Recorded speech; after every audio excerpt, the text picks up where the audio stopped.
May tanong ako sa'yo. Ano sa tingin mo ang pinakamayaman na bansa sa buong mundo? Bibigyan kita ng maraming chances. Russia ba? China? Ang US? Baka Singapore? O Japan? Kung ito ang mga sinagot mo, naiintindihan kita. Ito yung mga powerhouse countries, di ba? Sa kasamaang palad, mali ang mga sagot mo. Dahil ang pinakamayamang bansa sa buong mundo ay isang bansa na hindi masyadong pinag-uusapan pagdating sa yaman. Ayon sa International Monetary Fund, ang pinakamayamang bansa sa buong mundo ay ang Ireland. Kaya mapapaisip ka na lang, ano pang world records ang hindi natin alam? Tara, pag-usapan natin. As of April 2023, ang Ireland ang may pinakamalaking purchasing power parity sa buong mundo. Ang PPP ay isang measurement ng mga presyo sa iba't ibang bansa na gumagamit ng merits sa mga specific goods upang maikumpara ito sa absolute purchasing power ng mga currency ng mga bansa at ang living standards ng mga tao dito. Siguro, iniisip na napakayaman ng mga tao sa Ireland at medyo tama ka. Gayunpaman, ibang bansa ang may hawak ng record para sa may pinakamaraming millionaires. Ayon sa mga datos, ang US ang may pinakamaraming millionaire citizens sa mundo. May 22 million na mamamayan ang US na may net worth na at least 1 million. Sa lahat ng mga milyonaryo sa mundo, 40% sa kanila ay Amerikano. Ang ibig sabihin din ng datos na ito ay kung nakatira ka sa US, mas malaki ang tsansa mong maging milyonaryo. Ang United States din ang bansang may pinakamaraming Olympic medals sa bilang na 2,980 medals. Nanalo sila ng 1,180 gold medals, 959 silver medals at 841 na bronze. Sa madaling salita, magaling sa sports at sa pagpaparami ng pera ang mga Amerikano. Pero hindi sa lahat ng sports, lalo na sa soccer. Ayon sa datos, Brazil ang bansang may pinakamaraming soccer players sa 132 na soccer leagues. May 2,742 Brazilian soccer players. Kasama na dito ang superstar na si Neymar da Silva Santos Jr. Bumalik tayo sa US.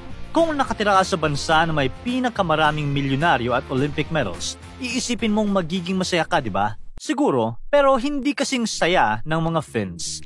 Ayon sa United Nations World Happiness Report, Finland ang pinakamasayang bansa sa mundo.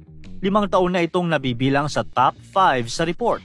Isa sa mga rason dito ay dahil ito ang may isa sa pinakamagandang educational system sa mundo. Nire-require ng Finland ang kanilang mga guro na kumuha ng master's degree at mag-focus sa experiential learning at equal opportunity. Kilala din ang Finland para sa kanilang winter swimming, ang paglangoy sa napakaginaw na tubig. Ayon sa mga Finns, mas nagiging masaya sila dahil sa rush na naidudulot ng winter swimming. Dahil sa napakasayang atmosphere ng Finland, maraming turista ang nagpupunta dito. Pero hindi ito ang pinakabinibisitang bansa sa mundo. Yan ay France.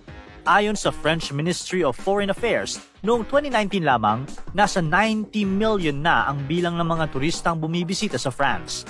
Di hamak na mas marami kaysa sa ibang mga bansa. Sa katunayan, 8% ng gross domestic product ng bansa ay nanggagaling sa tourism. Ang France din ang may pinakamalaking museum sa buong mundo, ang The Louvre, na matatagpuan sa Paris. Sa sobrang laki ng The Louvre, may exhibition space ito na 73,000 square meters. At kung travel lang din ang pag-uusapan, may ilan pang notable na records sa topic na iyan. Alam mo ba na ang Saudi Arabia ang may pinakamalaking airport sa mundo? Ang King Fahd International Airport. Ang airport ay may laki na 300 square miles at isang dating US airbase. Pero kung safety ang pinaka-importanting bagay tuwing bumibiyahe ka sa ibang bansa, subukan mong bisitahin ang Iceland. Ayon sa Global Peace Index, Iceland ang pinakaligtas na bansa sa buong mundo at 14 straight years na itong may hawak ng titulo na yan. Hindi lang ligtas ang Iceland, ito din ang pinakapayapa na bansa sa mundo. Ayon sa mga datos. Sa kabilang bansa naman ito, kung balak mo magpunta sa Venezuela, mag-isip-isip ka muna. Ayon sa mga datos, ang Venezuela ay may crime index na 83.76. Ito ang pinakamataas sa buong mundo.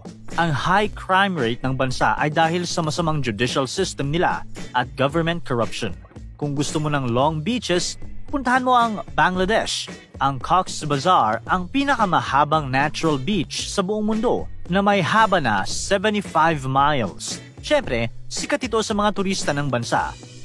Ang Singapore ang may pinakamakapangyarihang passport sa mundo. Ang kanilang mga citizens ay pwedeng pumasok sa 192 countries na walang visa o ng visa on arrival. Kinuha nila ito mula sa Japan na siyang dating may pinakamakapangyarihang passport. Pero huwag kang mag-alala, may matitinding record pa din ang Japan. Dahil ang Japan ang pinakamatalinong bansa sa buong mundo, sila ang may highest average IQ na 106.49. Taiwan ang pangalawa na may average IQ na 106.47 at Singapore ang pangatlo sa IQ na 105.89. May iba pang record ang Singapore sa videong ito. Dapat lang din na may mataas silang ranking sa average IQ dahil pinagpapalit nila ang tulog upang mag-aral.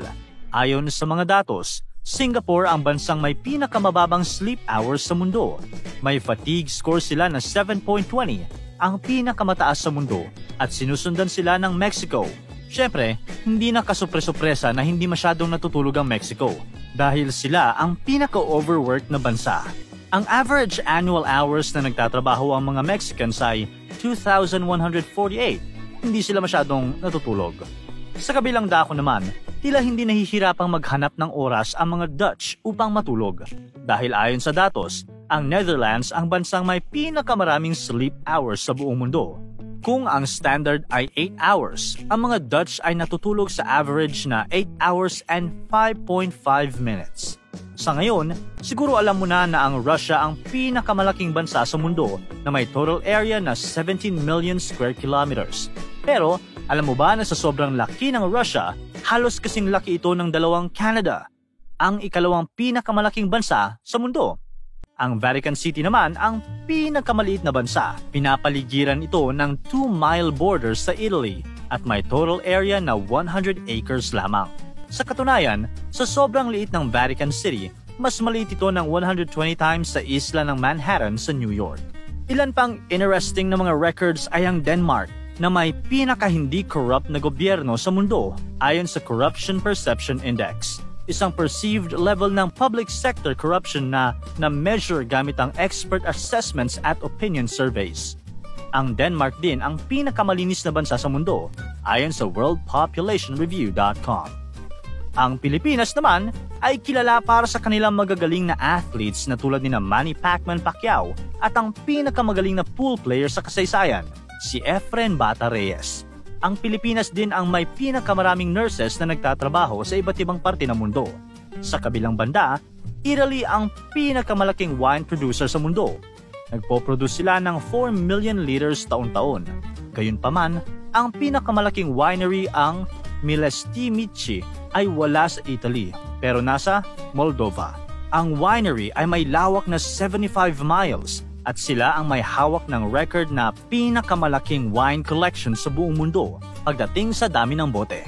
Gayunpaman, wala nang mas malakas pang uminom ng alcohol sa mga Czechs. Ayon sa World Atlas, Czechia ang umiinom ng pinakamaraming purest alcohol per capita taon-taon na 14.3. Oo, malakas tumagay ang mga Czechs. Ngayon, pag-usapan naman natin ang mga records na ayaw hawakan ng anumang bansa. Ayon sa World Population Review, Bangladesh ang bansa kung saan pinakamalala ang polusyon.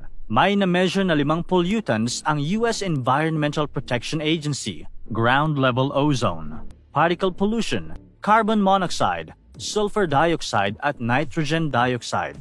May estimates din ang World Health Organization sa pollution levels ng bansa. At ayon sa lahat ng metrics, Bangladesh ang may pinakamataas na level. Masama ang polusyon, pero alam mo kung ano ang mas masama? Isang corrupt na gobyerno. Pinag-usapan na natin ang Corruption Perception Index kanina. Kung Denmark ang pinaka-hindi corrupt ayon sa index, ang pinaka-corrupt naman na bansa sa buong mundo ay ang South Sudan. Na-establish lamang ang South Sudan noong 2011, pero nakuha pa ring nakawin ng kanilang gobyerno ang public funds nila. Ang South Sudan ay nagpo-produce ng kalahating milyon na barrels ng langis araw-araw na siyang nagbibigay sa kanila ng $10 billion na revenue. Sa kasamaang palad, $4 billion na ang nawala dito dahil sa korupsyon. Pero ang nakakagulat dito, hindi ang South Sudan ang pinakamalungkot na bansa sa buong mundo kahit na sa grabe ng korupsyon. 149 countries ang pinasagot ng survey ng World Happiness Report at nalaman sa results na Afghanistan ang may pinakamababang score. Ang Afghanistan ay may napakaraming mineral resources tulad ng gold at oil. Gayunpaman, sa dami ng mga labanan na nangyayari sa bansa, maiintindihan mo kung bakit hindi masaya ang mga citizens nito. Ang Afghanistan ang pinakamalungkot na bansa kahit noong hindi pa dumating ang mga Taliban upang gawing mas malagim pa ang sitwasyon ng bansa. Sinimulan natin ang video sa pinakamayamang bansa, kaya tatapusin din natin ito sa kanyang opposite. Ang World Bank ay may 4-tiered ranking system para sa mga ekonomiya na may sobrang baba na income at para sa mga pinakamahihirap na bansa. Ang ranking ay nakabase sa gross national income, ang measure ng total income ng bansa na i-divide gamit ang population nito. Mula sa ranking na ito, ang bansang may pinakamababang GNI per capita sa halagang $271 lamang ay ang Burundi. Ang civil war na nangyari noong 1993 hanggang 2005 ay ang pinakamalaking rason kung bakit napakahirap ng Burundi. Dahan-dahan ding tumataas ang presyo ng pagkain sa bansa habang tumataas din ang populasyon. Pangit na combination. Anong world records ang alam mo? I-comment mo dyan sa baba.